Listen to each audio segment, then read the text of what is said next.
প্ৰিয় বন্ধু এই দুইদলৈ স্বাগতম ইয়াৰ আগৰ সেশনত আমি ত্ৰিভুজৰ সদৃশতাৰ চৰ্তৰ বিষয়ে আলোচনা কৰিছিলো এই সেশনটোত আমি অধ্যায়টিৰ এটি অতি গুৰুত্বপূৰ্ণ অংশ অৰ্থাৎ সদৃশ ত্ৰিভুজৰ কালিৰ বিষয়ে আলোচনা কৰিম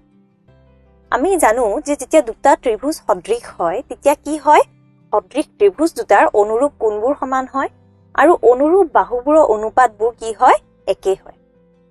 এতিয়া সদৃশ ত্ৰিভুজৰ বাবে যদি মই ত্ৰিভুজ দুটাৰ কালিৰ কথা কওঁ তেনেহলে সদৃশ ত্ৰিভুজৰ কালিৰ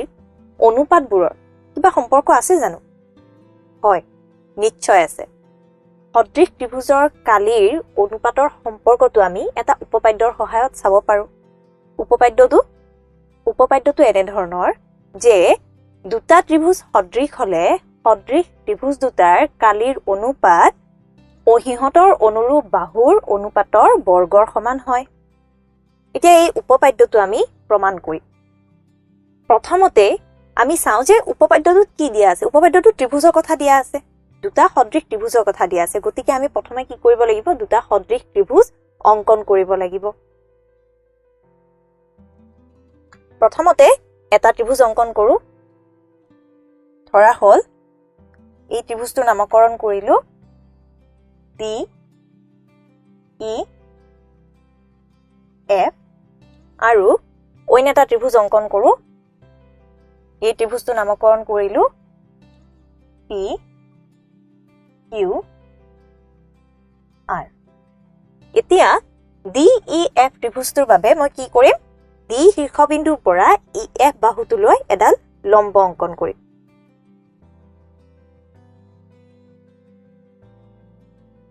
ধৰা হল এই লম্বডালে EF বাহু M বিন্দুত কাটিছে এতিয়া একেদৰে PQR ত্ৰিভুজৰ বাবে মই P শীৰ্ষবিন্দুৰ পৰা QR বাহুটোৰ ওপৰত এটা লম্ব অংকন কৰো ধৰা হল এই লম্বডালে QRক N বিন্দুত কাটিছে অৰ্থাৎ কি ক'ব পাৰো যে DEF আৰু PQR কি হয় দুটা ত্ৰিভুজ আৰু ত্ৰিভুজ দুটা কি বুলি দিয়া আছে ত্ৰিভুজ দুটা সদৃশ বুলি দিয়া আছে গতিকে আমি লিখিম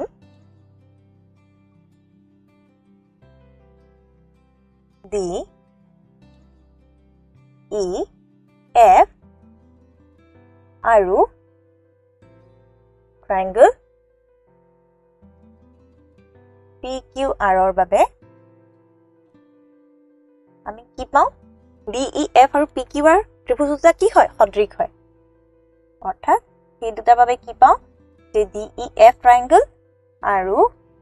PQR কি হয় সদৃশ হয় হয় এই দুটা ত্ৰিভুজ সদৃশ মানে কি এই ত্ৰিভুজ দুটাৰ অনুৰূপ কোণবোৰ সমান আৰু অনুৰূপ বাহুবোৰৰ অনুপাতবোৰ সমান অৰ্থাৎ এই দুটা ত্ৰিভুজৰ বাবে মই কি পাম দুটা ত্ৰিভুজৰ বাবে পাম এই দুটা যেহেতু কি হয় সদৃশ ত্ৰিভুজ হয় গতিকে মই লিখিব পাৰো যে কোণ E আৰু PQR ৰ কোণ Q সমান হয় তেনেদৰে কোণ F আৰু কোণ R সমান তেনেদৰে কোণ D আৰু কোণ P সমান আকৌ কি ক'ব পাৰো অনুৰূপ বাহুবোৰৰ অনুপাতবোৰ একে গতিকে কি লিখো DE by PQ equal to EF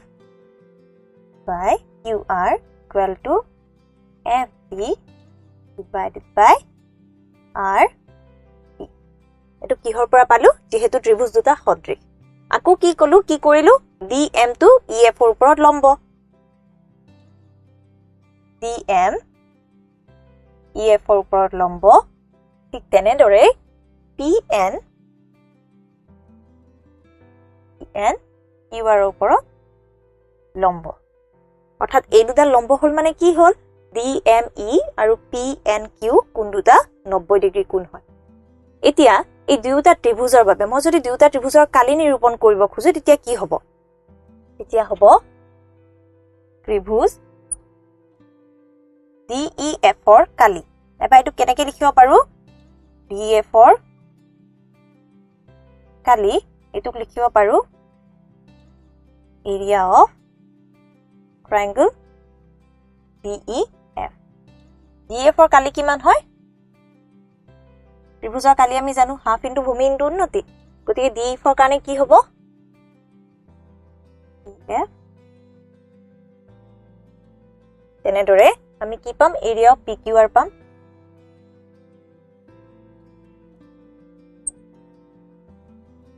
কি হ'ব PQR ৰ বাবে তেনেদৰে half into QR into PN হয় এতিয়া এটুক যদি মই 1 নম্বৰ বুলি নামকৰণ কৰো আৰু এটু 2 নম্বৰ বুলি নামকৰণ কৰিলো 2 নম্বৰ বুলি এতিয়া কি কৰিব পাৰো চাবা 1 হৰণ 2 যদি কৰি দিম তেতিয়া কি হ'ব 1 হৰণ 2 কৰিলে কি হ'ব DEF ৰ কালিক আমি কি কৰিম PQR ৰ কালিৰে হৰণ কৰিম into F into PM divided by half into QR into PN ইয়াত কি হ'ব হাফ আৰু হাফটো নোহোৱা হৈ যাব এই দুটা কটা কটি যাব অৰ্থাৎ ইয়াৰ পৰা কি লিখিম ইয়াৰ পৰা লিখিব পাৰো EF by QR into DM by DN ইয়াক মই কিবা এটা নামকৰণ কৰো কৰা হল এটো 3 নম্বৰ সমীকৰণ হয় এতিয়া ইয়াত কি পালো area of DEF divided by area of PQR equal to EF by QR into DM by PN এতিয়া DME আৰু PNQ ত্ৰিভুজ দুটাৰ পৰা মই কি পাম DME ত্ৰিভুজ DME আৰু ত্ৰিভুজ PNQ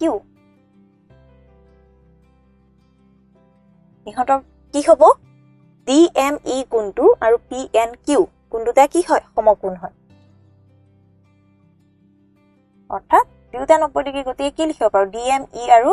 PNQ দুটা সমান হয় হয় আকৌ কি পাইছিলো যেহেতু DEF আৰু PQR ত্ৰিভুজ দুটা কি হয় সদৃশ ত্ৰিভুজ তাৰ পৰা কি পাইছিলো E কোণ আৰু Q কোণটো সমান পাইছিলো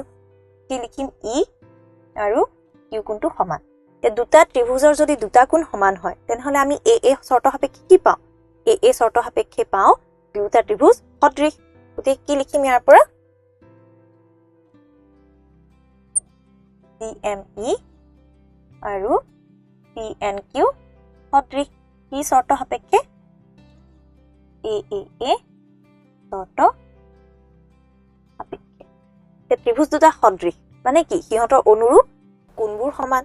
গতিকে এই দুটা ত্ৰিভুজৰ পৰা কি পাম E কোণৰ বিপৰীত বাহুটো কি আছে DM আৰু Q কোণৰ বিপৰীত বাহু PN যেহেতু E আৰু Q কোণ সমান গতিকে DM by PN equal to কি হ'ব DE বাই PQ হ'ব গতিকে আমি লিখো DM by PN equal to কি হ'ব DE বাই P এইটো এটা ইকুৱেশ্যন নম্বৰ দি থওঁ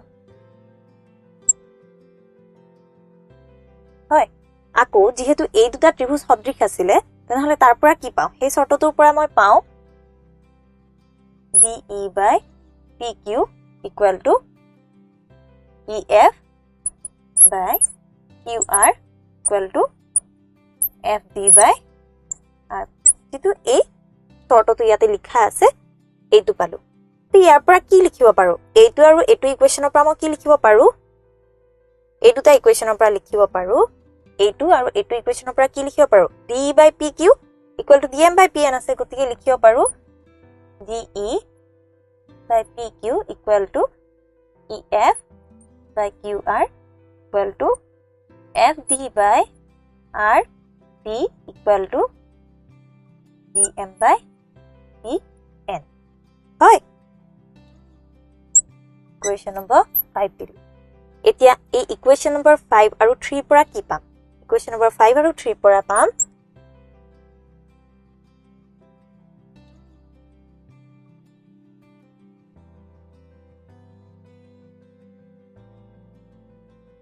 কি পাম 3 আৰু 5 পৰা কি পাম area of DEF divided by area of EF divided by area of PQR equal to কি আছিলে সোৱা EF by QR আছিলে যদি মই DM by PN ৰ জাগাত EF by QR টো বহুৱাই দিও তেতিয়া কি হ'ব EF by QR এটো এনেকৈ ৰাখিলো কিন্তু DM by PN ৰ জাগাত মই আকৌ EF by QR টো বহুৱাই দিলো ইয়াৰ পৰা কি পালো EF by QR whole square হয় আকৌ EF by QR টো কিহৰ সমান D by PQ সমান গতিকে এইটো আকৌ কি লিখিব পাৰো এইটোৱে আকৌ লিখিব পাৰো কি লিখিব পাৰো DE divided by PQ whole square আকৌ DE by PQ to FD by RP ৰ সমান হয় গতিকে হেতুক আকৌ কেনেকৈ লিখিব পাৰো হেতুক লিখিব পাৰো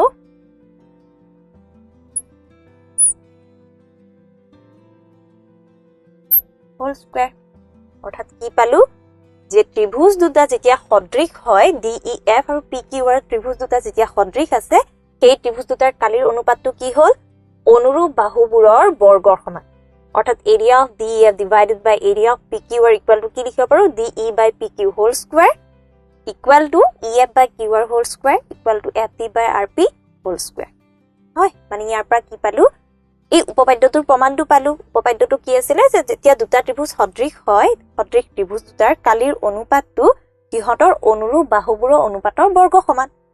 সদৃশ ত্ৰিভুজ দুটাৰ কালিৰ অনুপাত কিহতৰ অনুৰূপ বাহুবোৰৰ কি হয় অনুপাতৰ বৰ্গৰ সমান হয় এতিয়া এই ত্ৰিভুজৰ কালি সম্পৰ্কে এটা উদাহৰণৰ সহায়ত আমি আলোচনা কৰিম এতিয়া এই উদাহৰণটোলে মন কৰা উদাহৰণটো দিয়া আছে যে চিত্ৰত ABC ত্ৰিভুজৰ XY ৰেখাখণ্ডডাল AC বাহুৰ সমান্তৰাল আৰু এই ত্ৰিভুজটোক সমানকালিৰ দুটা অংশত বিভক্ত কৰে তেন্তে AX by AB অনুপাতটো মান উলিওৱা এই উদাহৰণটোলে মন কৰিবা উদাহৰণটো যেটো চিত্ৰ দিয়া আছে চিত্ৰটোত কি হয় ABC এটা ত্ৰিভুজ হয় XY বাহুটোৱে কি কৰিছে XY ৰেখাখণ্ডটোৱে AC বাহুৰ সমান্তৰালকৈ AB আৰু BC X আৰু Y বিন্দুত কাটিছে নহয় জানো যেতিয়া XY বাহুটো AC বাহুৰ সমান্তৰাল হয় আমি জানো যে দুডাল ৰেখা সমান্তৰাল হলে আৰু এডাল ৰেখাই যদি সেই ৰেখা দুডালক সমান্তৰাল ৰেখা দুডালক ছেদ কৰে তেতিয়া বিভিন্ন কোণ উৎপন্ন হয় অনুৰূপ কোণ উৎপন্ন হয় হয় এতিয়া উদাহৰণটোৰ সমাধানলৈ যাম ইয়াত কি দিয়া আছে XY বাহুটো কিহৰ সমান্তৰাল AC সমান্তৰাল হয় যেতিয়া XY বাহুটো AC ৰ সমান্তৰাল হ'ল আৰু মই যদি AB ডাল ছেদক বুলি ধৰিলো XY আৰু AC প্যাৰেলাল হয় AB টো ছেদক হয় তেতিয়া কি কোণ উৎপন্ন হ'ব চাবা BXY আৰু BAC এই দুটা কোণ কি হ'ব XY AC প্যাৰেলাল আৰু AB যেতিয়া ছেদক হ'ব তেতিয়া কি হ'ব BXY আৰু BAC কোণ দুটা সমান হ'ব কিয় ইহঁত দুটা কি হয় অনুৰূপ কোণ তেনেদৰে BYX equal to BCA এই কোণ দুটা কি হয় এই কোণ দুটা অনুৰূপ কোণ হয়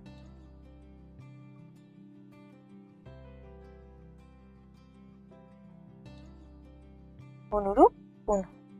এতিয়া যদি দুটা ত্ৰিভুজৰ দুটা কোণ সমান হয় তৃতীয় কোণটো নিশ্চয় সমান হ'ব নহয় জানো গতিকে ইয়াত কি হ'ব BXY আৰু BAC ত্ৰিভুজ দুটা কি হ'ব AAA সদৃশতা শৰ্ত সাপেক্ষে দুটা ত্ৰিভুজ সদৃশ হ'ব তে কি লিখিম আমি ত্ৰিভুজ BXY আৰু ত্ৰিভুজ BAC এই ত্ৰিভুজ দুটা কি বুলি ধৰো সদৃশ ধৰো কি শৰ্ত সাপেক্ষে AAA শৰ্ত সাপেক্ষে হয় এতিয়া দুটা ত্ৰিভুজ যেতিয়া সদৃশ হয় কি হয় অনুৰূপ কোণবোৰটো সমান হয়েই আৰু অনুৰূপ বাহুবোৰৰ অনুপাতবোৰ সমান হয় গতিকে আৰু সদৃশ ত্ৰিভুজৰ কালিৰ পৰা কি পাইছিলো যে দুটা ত্ৰিভুজ সদৃশ হলে ত্ৰিভুজ দুটাৰ কালিৰ অনুপাতটো অনুৰূপ বাহুবোৰৰ অনুপাতৰ বৰ্গৰ সমান এই ত্ৰিভুজ দুটা সদৃশ গতিকে এই ত্ৰিভুজ দুটাৰ কালি কি হ'ব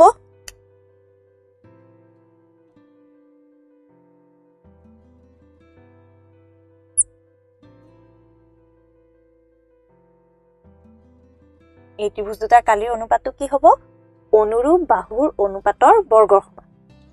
BXY আৰু BAC ৰ কাৰণে অনুৰূপ বাহু কি ধৰিম আমাক যিহেতু AX by AB উলিয়াব দিয়া হৈছে AX আৰু AB এই পিনে আছে এই বাহুটোৰ পিনে গতিকে সেই বাহুটোৰ পিনে আমি অনুপাতটো লম গতিকে কি হ'ব এৰিয়া অফ BXY কাৰণে আমি BXY ত্ৰিভুজটোৰ বাহু এটা লওঁ BX ধৰো আৰু BAC ৰ কাৰণে কি হ'ব বাহুটো যেতিয়া BXY ৰ কাৰণে BX হয় BAC ৰ কাৰণে অনুৰূপ বাহুটো কি হ'ব AB বাহু হ'ব হয় ইহঁতৰ কি হয় বৰ্গ এতিয়া প্ৰশ্নটোত কি দিয়া আছিল উদাহৰণটোত কি দিয়া আছিল যে XY ৰেখাডাল যেতিয়া AC ৰ সমান্তৰাল হয় তেতিয়া সেই XY ৰেখাখণ্ডডালে ABC ত্ৰিভুজটোক দুটা সমান কালিৰ অংশত বিভক্ত কৰে মানে কি অৰ্থাৎ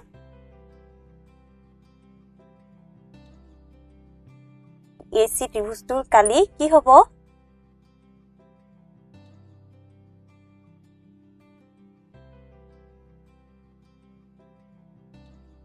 BAC ত্ৰিভুজটোৰ কালি কিহৰ সমান হ'ব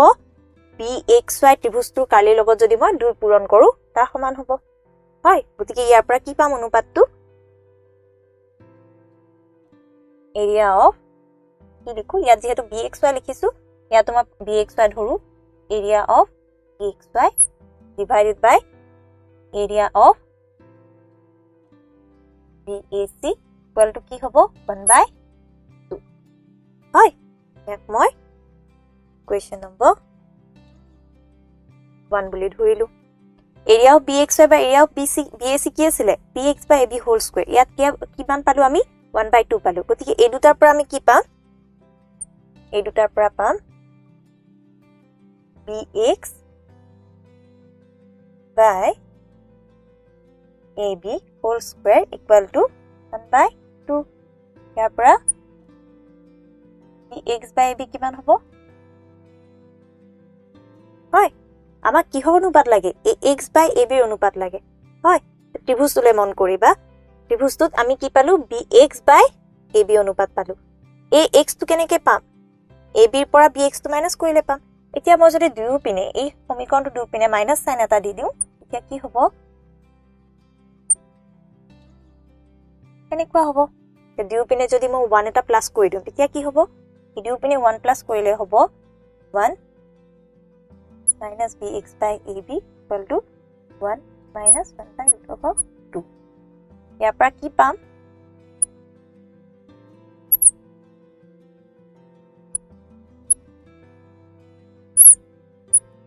হয় চিত্ৰটোলে মন কৰিবা AB minus BX কিমান হ'ব AB minus BX হ'ব AX হয় ইয়াত যদি মই কি কৰো তলৰ হৰটো যদি ৰুট অভাৰ সাইনটো নোহোৱা কৰিব খুজো ওপৰত কি কৰিব লাগিব ৰুট অভাৰ 2 ৰে মাল্টিপ্লাই কৰিব লাগিব গতিকে ইয়াত কি হ'ব আমাক এই অনুপাতটোৱে উলিয়াব দিয়া হৈছিল AX by AB অনুপাতটো উলিয়াব দিয়া হৈছিল গতিকে AX by AB অনুপাতটো আমি পালো এনে ধৰণৰ আশা কৰো এই সেশনটোৱে তোমালোকক সদৃশ ত্ৰিভুজৰ কালি সম্পৰ্কে ধাৰণা দিবলৈ সক্ষম হৈছে আৰু এই সেশনটোৰ পৰা তোমালোকে সদৃশ ত্ৰিভুজৰ কালি সম্পৰ্কে ভালদৰে বুজিবলৈ সক্ষম হ'লা ইয়াৰ পিছৰ সেশনত আমি পাইথাগোৰাছৰ উপপাদ্যৰ বিষয়ে আলোচনা কৰিম